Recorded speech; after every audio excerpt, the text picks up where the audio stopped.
This is a very strange situation, this entire Riley Gaines thing. She just went down to San Francisco State University, and she ended up getting accosted by a bunch of weirdos. And accosted is about the nicest term that I can use for what those degenerates did. They locked her in a room for about 3 hours, held her up at ransom. It's like, if you can actually identify and pin down any of the people that are there, not just talking along a gender identity spectrum, but if you could nail down anybody specifically over there, you could charge them with a whole litany of crimes. But it's also San Francisco. Don't hold your breath on that. So I don't know. After that experience, what would make you want to go to the same place just on the opposite coast? It makes no sense at all whatsoever. But shout out to her for actually having, okay, this is going to sound weird in the context of this. She has the balls, but not really, because she's actually a woman she has a very strange face. She's kind of cute and she's that girl next door type of cute, not really she's standing up for what she believes in. And this is the specific domain where you kind of need to be somebody who has skin in the game in order for me to respect the validity of what you're saying. When it comes to women interfering with, men's issues, the red pill stuff, okay, kind of look at them with a little bit of a side eye and I know that they have ulterior motives. They see it as a pretty easy grift right now. And then, because it's also kind of that situation over there when it comes to this, but I at least think that this is a little bit more of a valid and a little bit more of a respectable endeavor if you're going to be speaking out and trying to get clout off of this, because she's not the University of Kentucky anymore. She's not swimming anymore and doesn't really have anything specifically going for her in that conventional career route, because outside of maybe going to the Olympics, it's like your life as a swimmer, it's like there's Michael Phelps and every other motherfucker that he beat in the pool. There's no after college career for that. So if she's going to be one of the activists that's out there, just making a quick buck off of saying women don't have penises, there's a big audience for that. It's a hell of a lot better than those, political lobbyists that are consistently out there trying to sell a book or two. But she's out here in New York, and then she got accosted one more time. But at least the protesters that were out there did get snatched up. So, hey, shout out to New York. Authorities arrested a protester on April 13th outside an event at the University of Buffalo. That's interesting because Buffalo, it's upstate. They're a little bit more based, but it's still a university campus. It really doesn't much matter. You could plunk a university in the middle of, well, here's a direct example. Remember the Louisville bank shooter? That just happened on Monday, by the way, in case you have, short-term memory loss. I just about myself had to do a double take on that one. I did a couple of videos on that, and it's like, Christ, that was just Monday after a whole leap. But he got a lot of his ideology from going to the University of Alabama. It doesn't matter where you're at, man. University campuses are ground zero for all of this nonsense. And throughout history, if you take a look at least modern history, okay, American dominance history, Western culture dominance, all of these bad ideas happen in these intellectual university campus systems. So yes, a former National Collegiate Athletic Association, just say she was an NCAA swimmer, for Christ's sakes, gave a speech on protecting women's sports. And yeah, my take on this stuff, you guys voted for it, and it's your bad line it. And hey, Riley Gaines was adversely affected by this because she is the best biological female swimmer. That doesn't necessarily mean that she's the best female swimmer. That distinction rests specifically with the stunning and brave Leah Thomas, the 437th best male swimmer, but beats the brakes off those broads. Stunning and brave. John Della Contranda, a spokesperson for the New York-based university, nothing based about that, told Campus Reform that police arrested a 22-year-old they-them and charged the Buffalo resident with harassment and disorderly conduct. There wasn't that much fervor and outrage when a Buffalo supermarket got shot up last year. Remember that? Or was that earlier this year? Christ almighty. All of the big events of this year, it's just, they all don't have that same insanity that 2020 had, but there's so many of them that are all of 7, there hasn't been like a real the Trump arrest was, it might have been close to a 10, but everything has just been so wacky at a consistent level, it's tough to keep everything together. The individual has no affiliation with UB. Of course, man, of course, Della Contranda said, adding the protester was released with an appearance ticket. Of course. Rebecca Brannon, an independent photojournalist who attended the event, said in a series of Twitter posts that she was near the incident when it happened and commended the Buffalo police for doing a tremendous job. A trans rights protester was just arrested for assaulting a photographer outside Riley Gaines' speaking event. Oh, I wonder if they ever caught that independent journalist that was working for CNN at the time, independent, right? That outside of the Trump arraignment situation, accosted the person that was there with the Trump flag. I'm sure that the New York Police Department specifically got to the bottom of this. Anyways, Brandon wrote in the caption of the video showing the arrest, he initially ran away, but I'm sure probably easy to catch with the limbs flailing. Oh my God, trans women are real. What do you, get off of me, you're violating my human rights. Probably pretty easy to catch. Campus Reform, the parent organization of Leadership Institute, suggested that the protester might identify as a transgender woman.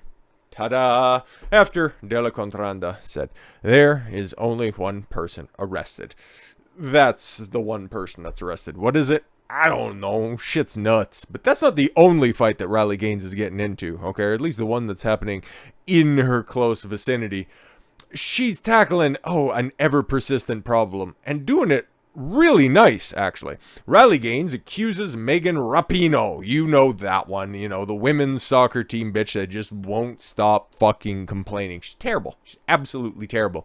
Of virtue signaling, overprotection of women and girls and Sports Act. Yeah, now that Megan has no more purple hair in the game, now she's like, oh yeah, dude's entering this shit. It's totally fine. Don't worry about it at all. It's fucking fantastic. She already secured her bag and she pieced out, so now she just, it really doesn't much matter. I'm going to go ahead and make this a little bit bigger so that we can actually read along together. That and my blind ass can see it. Riley Gaines, a former NCAA star swimmer at Kentucky, accused Rapinoe of virtue signaling. As a soccer star and others have pushed back against the protection of women and girls in sports acts. Gaines reacted to Rapinoe tweet in March. The reaction also came the same day as Rapinoe, Sue Bird, and 38 others signed an athlete ally letter. I don't even think Sue Bird's playing anymore. Or is that, I think, isn't she a basketball? And again, women's basketball. Who the fuck watches? You just take a look at any of the demographics. You run any of the numbers when it comes to how much women actually get paid for their fucking sports. They play less games. They travel less. They draw fewer people into the stands. If you take a look at all of the metrics that's down there, it's kind of like with the wage gap myth. Women actually, per game that they play, per minute, per instance that they're actually out on the court or the field or the track or the rink, they get paid more than their male counterparts, but nobody wants to talk about that. Women just get paid less, 77, 78, 42 cents on the dollar, whatever the fuck we're up to at this point in time. Very interesting. But yes, 38 women, and I'm sure Hope Solo probably would have signed that too, but she already passed out for the evening. She had to go drive her kids somewhere. I'm fucking drunk. The Rapinoe tweet Gaines reacted to, today, politicians in D.C. are claiming to protect women's sports by pushing a trans and intersex sports ban. I would say so, because those dudes, yeah, you can still play sports just over there. Just over there. Call your congressional representative today to say women's sports need protection from unequal pay, sexual abuse, and lack of resources. Not from trans kids. The exact same drum this stupid bitch is beating. It's funny, because I've been listening to some stuff, just some podcasts, and making sure that I'm keeping attached to reality by taking a look at what were all the talking points from back in like 2016, 2018 in that area. We kind of saw a little bit of a glimpse of that when we went and watched that. If you guys were around on last Wednesday's stream, where we took a look at that feminist panel from Vice from 2019. That was very interesting. These leftist activist types that are out there, they have one trick, and that's all they do. They never evolve their talking points because nobody that has power pushes back on them. The only people that, hit back are the ones that have already been ostracized from any avenues of power, and that's why they never need to evolve. We need to get paid more. Well, actually, if you take a look and you do a multivariate analysis, you're actually, in certain instances, getting paid more. Look specifically at Google. They are actually reversing the gender racism and sexism and all that stuff, and paid leave, whatever the fuck. Okay, but yes, unequal pay, sexual abuse. Sexual abuse, that's interesting. Maybe you could clean your cleats somewhere else, or, you can use your hands if you're a goaltender instead of just lifting up a leg. That's probably the only balls that you get anyways. It's worth noting that, number one, you are done playing sports competitively. This is Gaines's reply to Rapinoe. You're done playing sports competitively, and because you aren't sexually attracted to men, you will never have a daughter to defend. It's so funny that she had a sponsorship deal with Subway, the $5 footlongs. Something else. It's like, you just don't understand your audience at all. To me, this simply looks like virtue signaling, because you have nothing to personally lose, Gaines wrote. Fucking oof. Since then, Gaines has continued to double down and try to challenge Rapinoe to a debate. It's not like she's doing anything else. Is she still on the advisory board for Victoria's Secret, or has that gone over like the lead balloon that everybody knew it was going to? Because it's kind of funny. While Rapinoe has absolutely no skin in this game at all whatsoever, and realistically, if we're gonna, take a balanced approach on this, what does Riley Gaines have to gain, okay? Other than, the common application of good sense and biological understanding of the world that men are physically superior to women in just about every single metric. Nothing wrong with that. That's just the fucking way the world is. But while Rapinoe has other jobs, because women's national soccer team was fairly accomplished at the time, now they're just a kneeling laughingstock. It's funny. You had to kneel to get on the team, and now they're kneeling while they're on the team. Very different reasons, though. But yes, like I said before, I seem to recall she was on the advisory board and taking over from all of that toxic male gaze at Victoria's Secret, a lingerie brand, okay? Their entire business model is predicated on the male gaze, but just like Budweiser, they just decide to change it because we need fat bitches, or dudes with just prosthetic tits, because we got an update on this situation, as if it wasn't completely obvious, and shout out one more time to Ollie London, actually doing some good shit out here. Earlier this year, infamous Canadian trans teacher Kayla Lemieux claimed he was a real woman and his gigantic breasts were real.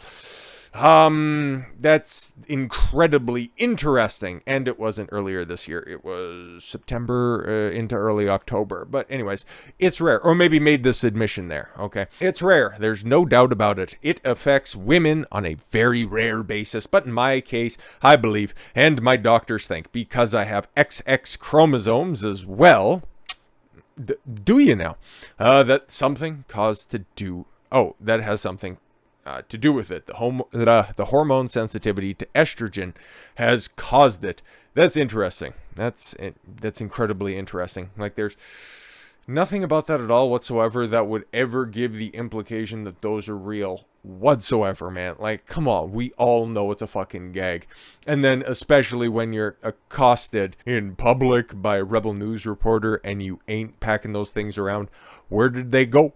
Where did they go? Canadian trans teacher confronted by reporter after she really was spotted leaving the mall without the big fat fucking tits. Canadian transgender teacher who has made headlines for wearing fake Z-cup breasts. The class was confronted by a reporter after she was spotted out in public for the second time without her prosthetics. Yeah, we've seen this before and I covered it then. It's like, oh, okay, cool. You just want to only wear all of your sexual paraphernalia in front of kids? Cool. That's Canadian public schools for you. Kayla Lemieux was recently approached by Rebel News reporter. It's probably David Menzies one more time, because funny story, he dressed up in the exact same regalia that Kayla, I think name's Brian, but Lemieux dressed up as in class, but he turned up to a school board meeting, and guess which one got thrown out? Mr. Lemieux, where are your breasts? I thought your breasts were real. Where are your breasts? The reporter, David Menzies, called it, shouted at her as she attempted to get into a waiting Uber. Lemieux, a shop teacher at Oakville Trafalgar High School, was put on leave last month. paid leave last month. The post revealed she often goes out with her prosthetics outside the classroom. Yeah, and it's the same thing that can be corroborated by that's neighbors. And it's like, no, he never wears that shit unless he's going to work, and it's kind of fucking weird. But don't talk to us, because we might get like ticketed by the cops, The controversy erupted and gained international attention after the photos and video of Lemieux wearing the prosthetics inside her classroom went viral. Yeah, and then when it was also reported that the students were like, last year you were a dude and we just came back here and now you're playing out your fetish in public. Yeah, we don't like this. And what did the school board do? Well, that's being bigoted, kids. And if you take any pictures of this freak show or any more videos, you're going to be suspended and punished. Fan-fucking-tastic. This is why this country's in the fucking shape that it's in. In a sit-down with the Post, Lemieux said she began undergoing hormone replacement therapy in 2021 and was in transition. Do we got any pictures of his 5 o'clock stubble? Oh, no, there he is, wearing a mask. Okay, cool. Yeah, as you can see, kind of missing something important. I can't quite... It's hormone replacement therapy. It must do something magical with your tits and with your hair as well. Oh, and you don't need glasses outside of class. Very fantastic. I understand, right? Because I need my glasses to see, but sometimes I have contact lenses in. But whenever he's doing male face, everything's all fine and fantastic. He's a 6 foot something or other, just trudging through town. But meanwhile, when he's in class, well, we just, there you can see right there, all of the stubble in the world. I know a lot of women that also have that same consistency when it comes to ingrowing facial hair. Fuck is going on? Outraged parents overran Halton District School Board as they demanded a dress code for teachers be imposed. It's already on the books. And again, you see these protruding nipples. Where do we got the picture of them? I'm sorry. They're big fake tits anyways. Okay, so does that circumvent like a nudity policy for YouTube? I don't fucking know. Nor do I really care at this point in time. If you were doing something like that, if you were letting them sag down to your belly button, if that was a female teacher, theoretically, I'm sure there are provisions in the dress code where it's like, just wrap them up. Okay, if you're gonna have comedy nipples that are just spinning around like you just fucking hit a half court shot at a halftime Raptors game, like you just fucking put something over top of that. But no. It's that Family Guy. It's that Family Guy clip one more time. Oh, you're trans? Oh, that's fine. You can get away with anything. Unfucking real. Still on paid leave, by the way. School board agreed in January to develop a policy requiring teachers maintain an appropriate and professional appearance. Yep. While Lemieux insisted she would follow the direction of the board on what they mandated, she denied that she dressed in a provocative fashion. Bicycle shorts and giant fake titties. Bruh. This is the situation that we find ourselves in right now. But he's allowed to just go ahead and do all of this insanity because you know who's in charge. You know who the principal is. Woman. You know who's the superintendent of the division. A woman. If women don't speak up on this issue, it doesn't fucking change. But you know what I'm going to do in this situation? Inform you guys and let you laugh at it so we can all have a good chuckle together. And that's where the coverage ends. But just a little shameless plug, and probably very, very shortly I'll be going live and we're going to be talking about, I left the choice up to you guys. There was a couple of different things that I was thinking about, but I found a couple of videos and we are going to be talking something very similar along these lines. We're going to be listening to a group of detransitioners and a group of trans, you can already tell. And it looks like one of the central issues in this, should minors transition? Interesting. I'll be interested to hear and probably be disturbed by the points that are going to be raised, but we can all do that together in a very short period of time. So we'll see ya incredibly shortly. And guess what? If you guys come in early, I've got a bonus video that I want to check out as well. So with all that said, thank you all very much for the gift of your time. I've been Don Consuelo. I want you to follow your gut and get after it. Take care, everyone.